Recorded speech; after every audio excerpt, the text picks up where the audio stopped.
Salam satu jiwa, dalam satu nada. Di sini kita akan menambahkan sedikit perjalanan tentang Kiki, sang gitaris sebelum hengkang dari Slank.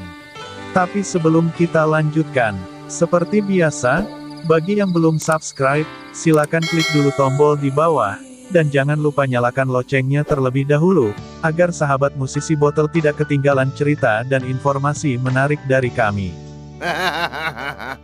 Masih di akhir tahun 1983, formasi pertama Slank adalah Bim Bim, drum, Denny, bass, Bongky, gitar, Kiki, gitar dan Erwan, vokal.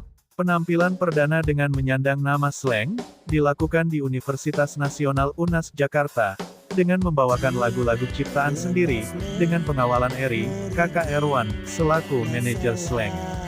Kala itu, Slank kerap tampil di berbagai gigs dan festival.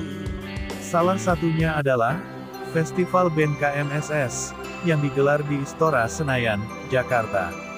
Berbekal keunikan yang dimiliki, Slank percaya diri tampil di acara ini, dengan mengikut sertakan instrumen musik daerah, yakni gamelan Jawa, yang dimainkan oleh Erwan, sang vokalis.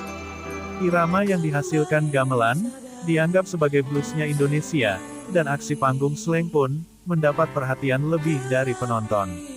Sayangnya, pemenang festival musik ini, adalah Grass Rock, asal Surabaya. Nah, di tahun 1984, Kiki, sang gitar, memutuskan untuk hengkang dari Slank. Untuk mengisi kekosongan, di awal tahun 1985, Slank memutuskan untuk menggait Adri Sidaharta, kakak kandung Bim Bim. Kehadiran Adri justru membawa warna baru untuk musik Slank, karena kakak kandung Bim Bim ini memainkan alat musik yang sebelumnya tidak terdapat di Slank, yaitu keyboard. Belum lama setelah masuknya Adri, kemudian Erwan, sang vokal, memutuskan untuk undur diri dari Slank, karena harus melanjutkan pendidikannya di Amerika. Sepeninggal Erwan, posisi vokalis di Slank pun, diisi oleh kaum hawa, yakni, Uti Suharyani dan Lala. Seakan masih belum menemukan chemistry.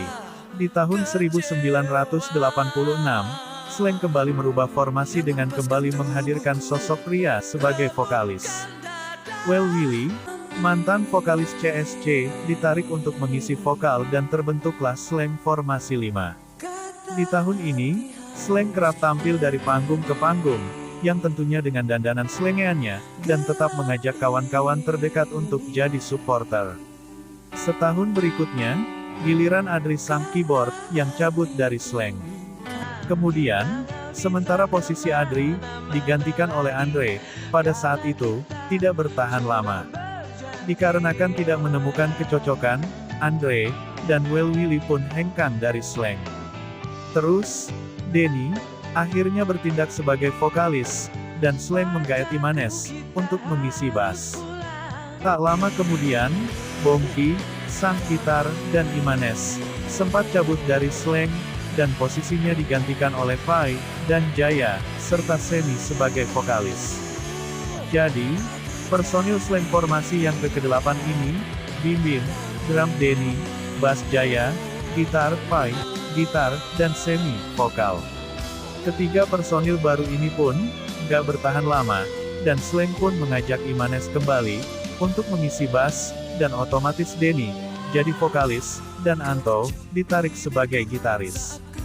Akan tetapi, Denny yang harus menyelesaikan kuliahnya di Fakultas Ekonomi Universitas Pancasila, terpaksa mengundurkan diri dari Slank. Jadi, pendiri Slank yang masih tersisa saat itu, adalah Bim Bim.